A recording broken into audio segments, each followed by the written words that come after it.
Olá, gostaria de conversar com vocês hoje sobre um livro que chamou a minha atenção já pelo título. Que livro é este? Cartas de um Diabo ao Seu Aprendiz, de C.S. Lewis. Lewis é irlandês, passou a maior parte da sua vida ali nos primeiros anos do século XX, estudou literatura medieval, mitologia grega, mitologia nórdica e tem vários escritos voltados para a literatura cristã.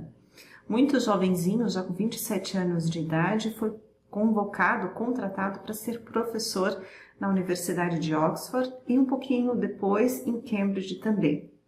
Esse livro ele escreveu dedicado a um outro autor bem conhecido também, Tolkien, aquele que escreveu O Hobbit, que escreveu O Senhor dos Anéis. E quais são as características desse livro que chamam a atenção? É um livro epistolar composto por 31 cartas, mais um discurso. Para entendermos um pouco essas cartas e esse discurso, gostaria de destacar algumas curiosidades que me fizeram inclusive sorrir. Segundo esse livro, o inferno tem uma academia de formação de tentadores. E ao final do curso, há um jantar anual em que são concedidas algumas bolsas de estudos para os jovens demônios. Num desses jantares, um dos diabos mais experientes proferiu um discurso. Esse diabo, ele então proferindo o discurso, faz algumas recomendações aos jovens demônios. O que esses jovens demônios vão fazer com a bolsa de estudos? Eles são designados para virem à Terra e eles ganham um ser humano. Para fazer o quê? Para tentá-lo ao longo da vida e fazer com que ele se desvirtua, fazer com que ele saia do caminho da fé e saia do caminho do desenvolvimento das virtudes. Então, ao longo de toda a vida, eles tentarão de diversas formas, ficarão observando o que eles chamam de brechas, para poder, então, desviar do caminho do desenvolvimento. Estas 31 cartas que o diabo, mal danado, entrega para o seu sobrinho Vermelindo, cada uma das cartas aborda um tema específico. Alguns temas se repetem, mas sempre há uma aprendizagem nova em cada uma das cartas.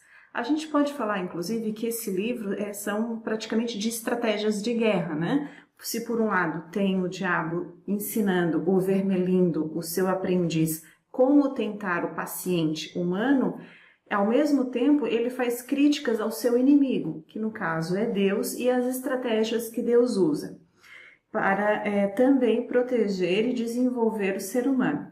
Então, nesse livro, tu poderás ver, né, tanto as estratégias do diabo quanto as estratégias divinas. E como cada carta tem um tema, eu pensei como que eu vou fazer uma resenha disso, né? Eu linkei então alguns temas que acabam atravessando todas as 31 cartas para a gente conversar e ver aqui o que tem de divino e o que tem de demoníaco em cada um desses 3 temas escolhidos. Primeiro tema, conhecimento.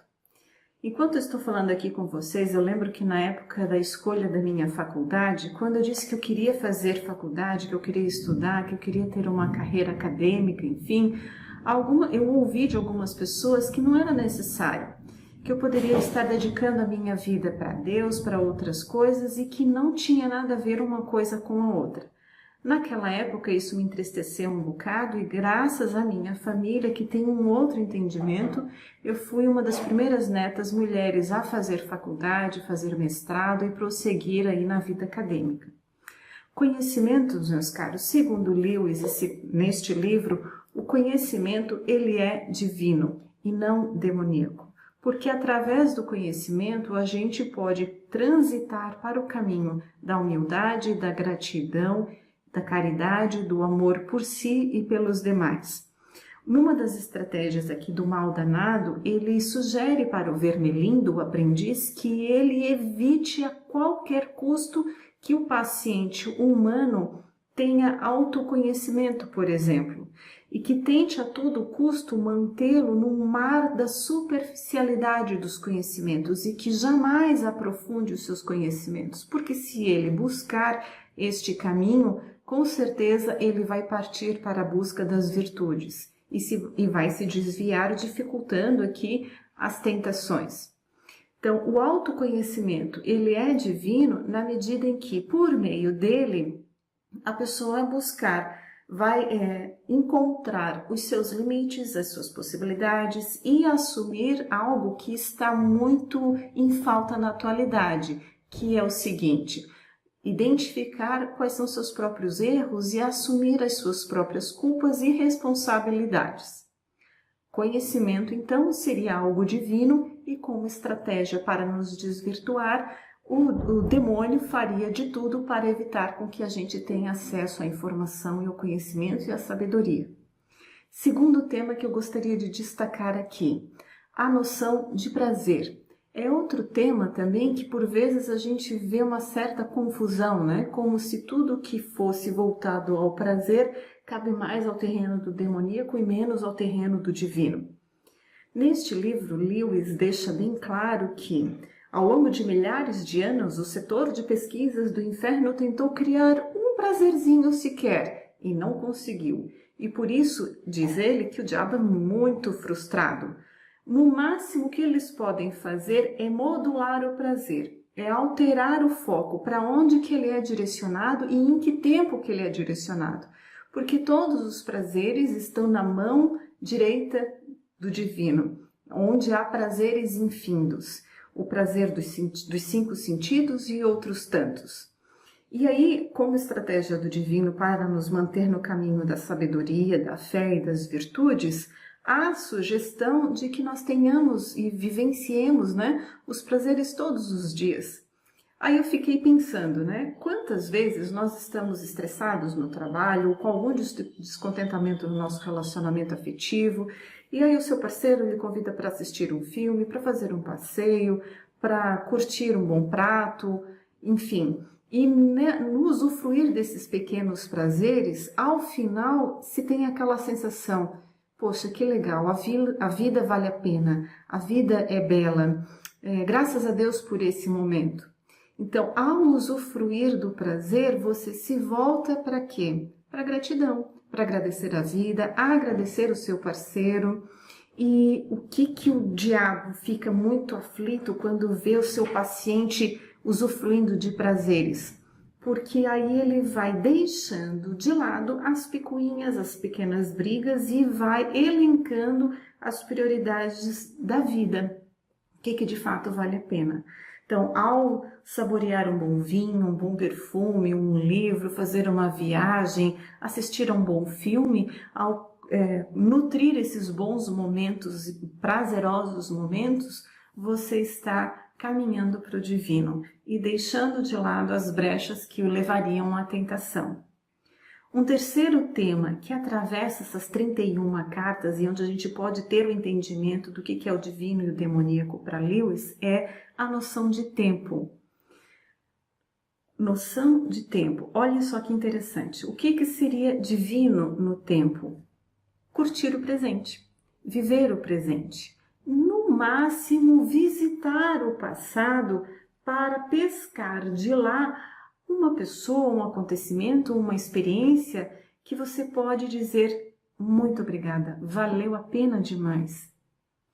Se você não puder olhar para o passado e buscar dele algo para o qual você tenha uma atitude de gratidão, esquece, porque as demais coisas farão com que você fique preso, triste e não prossiga no seu caminho de evolução, de amadurecimento, de sabedoria. O demônio, por outro lado, vai fazer com que você não olhe para o presente, mas olhe somente e exclusivamente para o futuro. Porque no futuro estão todas as preocupações e medos. Sabe aqueles prazeres que nós estávamos falando anteriormente? Ele deturpa para que se transformem em vícios. Observem que interessante. O que é o medo? É uma preocupação excessiva com o amanhã? Ansiedade? O que é luxúria? O que é a avareza? O que é a lascívia? São todos vícios decorrentes da deturpação do prazer com o tempero de estarem voltados para um futuro que a gente ainda não tem controle. Conhecimento, prazer e tempo são apenas 3 dos temas que tem nesse livro e que eu trouxe aqui para vocês. E termino essa minha breve resenha convidando-os para que dediquem o dia de hoje para o prazer de uma boa leitura. Sugiro este livro e, inclusive, acho que ele poderia servir como inspiração para um roteiro de teatro, de série, quem sabe até um filme. Seria brilhante vermos a provocação, as discussões que esse livro poderia proporcionar a diversos públicos. Agradeço a sua escuta até o momento. Se você já conhece esse livro, por favor, comente. E se você não conhece, me diga o que você achou dessa ideia do demoníaco e do divino quanto ao prazer, quanto ao tempo e quanto ao conhecimento. Muito obrigada. Não se esqueça de curtir, comentar e compartilhar com outras pessoas. Muito obrigada.